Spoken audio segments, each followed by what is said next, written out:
G'day everyone, welcome back to another video. Today we've got a walk around of a 1993 Nissan Skyline R33 GTS25T. This is one of our projects. This one's actually a project with myself and my father. It's got some pretty cool stuff going on with it, but it's still quite a ways away from getting on the road, but we'll have a quick walk around, talk about what it is, what we're going to do with it, and yeah, future plans I guess. So let's get right into it. So to begin, the story with this car is we purchased it for not an awful lot of money, almost 2 years ago now, and it was a drift car, as you can probably see by the lovely bit of damage here and some pretty aggressive fitment and camber at the front and a whole bunch of other tricks that are no longer in the vehicle.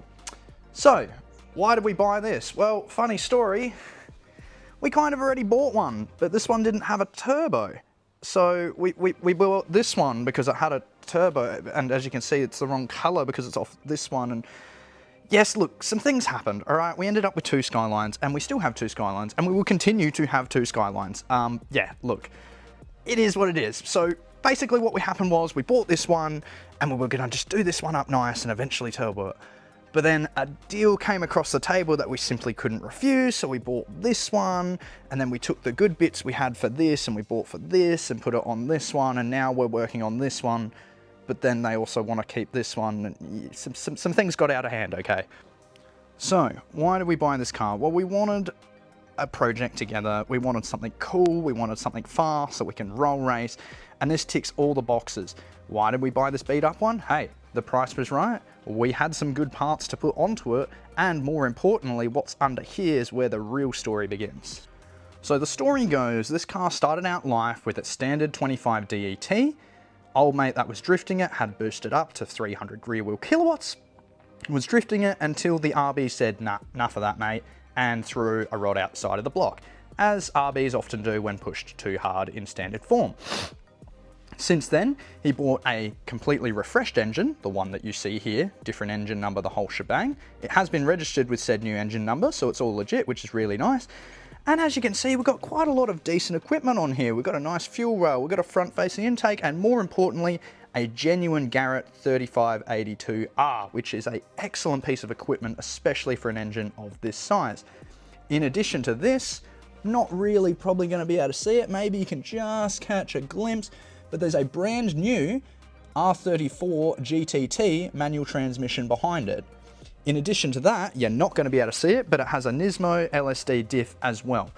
So we've got refreshed engine, big turbo, lovely bolt-ons, brand new trans, and a Nismo limited slip diff. This thing is pretty well ready to party in terms of mechanics. In terms of the bodywork though, it leaves quite a bit to be desired. As you can see, it has met with a bit of a wall here, which actually makes it hard to fit the rear tails. I actually have the rear tails sitting here. They were in the boot of the vehicle. Well, actually, these ones are new ones we bought to replace because this one was a bit damaged and we wanted a nice perfect set, right? So that bit of damage there. In the front, it has met with a wall a little bit in the front here, so this guard is not correct, and therefore, as you can see here, the lights do not match up at all. So it needs a bit of bodywork on this corner here, a new guard, and it definitely needs some work here. This can definitely be addressed. There's no major issue here on the C-pillar, so this can definitely be beat out. I wouldn't unstitch the panel or anything crazy like that. Definitely a good bodywork guy could sort that out, no issues. The rest of the bodywork, it's not too bad, you know? Like this side of the car actually presents well, as you can see. Dead straight, not an issue. And the underneath is not too bad. Bit of dents and stuff from jack stands and jacking up, but other than that, nothing too crazy. Moving on to the inside, the story in here is not too bad. Now, when I got this vehicle, it did have a roll cage, a half cage in the back with harnesses, as seen in this picture here. We took them out, put in the standard seats that we had from the other vehicle, put in the standard front seats. We also had a good quality dash panel and all that sort of stuff we had in the other car, so we pretty well swapped all the nice interior from that Skyline over there and put it in here. The result is, it's pretty well good. Besides the steering wheel, which obviously needs a retrim, the rest of it's in pretty good nick actually. You know, a couple little nicks and bangs and stuff like that, but for the most part, it's all here and it's all pretty well. We've done ourselves, obviously, a head unit. I've done some speakers. I've done rear parcel shelf speakers. You might be able to just make them out there. But yeah, everything else in here is pretty well standard, pretty much ready to rumble. So yeah, it's nice in here. It's got the LED conversion on the cluster. You love to see it. Aircon all works, everything works. It's got a short throw shifter in here that, as you can probably tell, oh my goodness, it's just wonderful. Like, oh yes, that's a good bit of equipment. Drift button, of course he had one. And yeah, that's about it. Nothing really crazy in here, nothing really noteworthy. It's all just been pretty well put back to stock. Upgraded head unit, it just needs a steering wheel, and the inside of this car is pretty well done. So what are we going to do with this lovely piece of equipment? Well, as I hinted towards earlier, we want to put it back on the road. We took the cage out, solved that, we put standard interior back in, ready to go, and we just want to drive it on the road. We want to be able to roll race it and stuff like that. It's currently, I've had it all tuned and that, because when I bought it, it wasn't actually running. It had this new engine put in, but it hadn't been tuned, so I've had it all tuned. I've had the intercooler piping all done professionally. It's currently making a conservative 300 kilowatts at 14 PSI. It can make more than that, but we're starting with that and we'll see how we go. So we want to roll race it, we want to put it on the street, and I mean, we just want to make it a nice, clean driving car, which it currently is absolutely not. Which brings me to what this car needs. Obviously, aside from the major bodywork issues, it needs a front end refresh. Everything in the front is just, well, I mean, the only way I can describe it is dangerous. It's been welded and cut and all sorts of mischief has taken place in the front end of this vehicle. It needs to all be addressed before it can be driven. I have driven it a little bit on the road. It is sketchy as can be.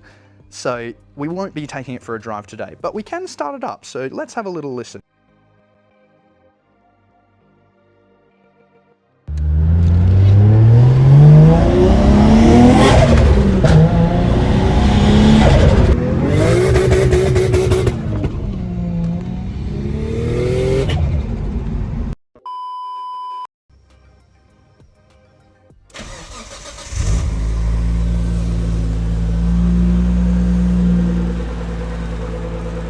As you can see, runs like an absolute peach. I've only started it just to move it forwards before. Other than that, it hasn't been warmed up or anything. Purrs like a kitten. It's got a pretty loud exhaust on it, not gonna lie. Probably need to quieten that down a little bit. It is rocking an open wastegate, which honestly I think is louder than the Supras, which I didn't think was at all possible. But yeah, it runs great, the gearbox works great, the diff works great. It's just that front suspension that needs a bit of addressing, and this car will be ready to actually drive on the road, even though it looks, well, maybe not so ready to drive on the road.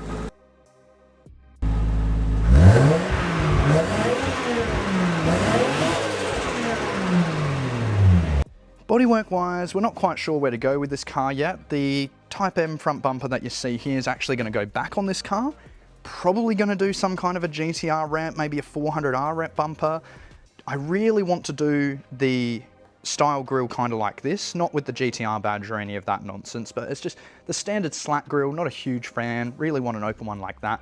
There is a rare one that has the Skyline S in it that I really want.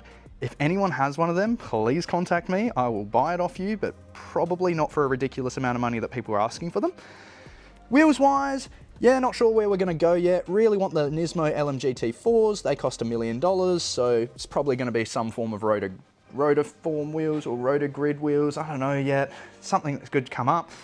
But yeah, the interior is pretty much done. It just needs first order of business, suspension sorted out. Second order of business, the bodywork sorted out. I want to do the GTR style wing, the GTR rear pods, some form of different front bumper. And yeah, that's about it. It does have the side skirts. We have the side skirts. They're ready to go back on the car as well. So yeah, it's going to be a mishmash of GTST gear with a little bit of GTR flair, and that's about it. Engine wise, leaving it as it is for now. Exhaust wise, probably going to quieten it down a bit, but yeah, that's about all there is to it. So I hope you enjoyed this quick little walk around of our R33 Skyline. It's a big project, but it's going to be pretty awesome when it's done. This thing is a beast, and it will be faster than my Supra. I mean, it makes more power and it's a lighter vehicle. So yeah, it's going to be awesome. So I hope you enjoyed this little walk around. Leave a you know, leave some comments. What do you want to see done with this car? What would you like to see us do? Obviously, we're going to do what we want to do, but it'd be interesting to hear some of your opinions, especially with wheels. We're not really sure what we want to do with the wheels yet. So if you have any opinions of what we should be doing with the wheels, hey, let us know in the comments and I'll have a look. And another thing, if you know the right fitment numbers for this vehicle, I've had a look online. I've got a rough idea, but I'm not quite sure. We're looking for that flush fitment, nothing illegal fouling the body. Like this isn't gonna fly in this state. We'll get in a lot of trouble for this. But yeah, thank you very much for watching. Big plans in the future for this car, so stay tuned if you want to see more R33 action.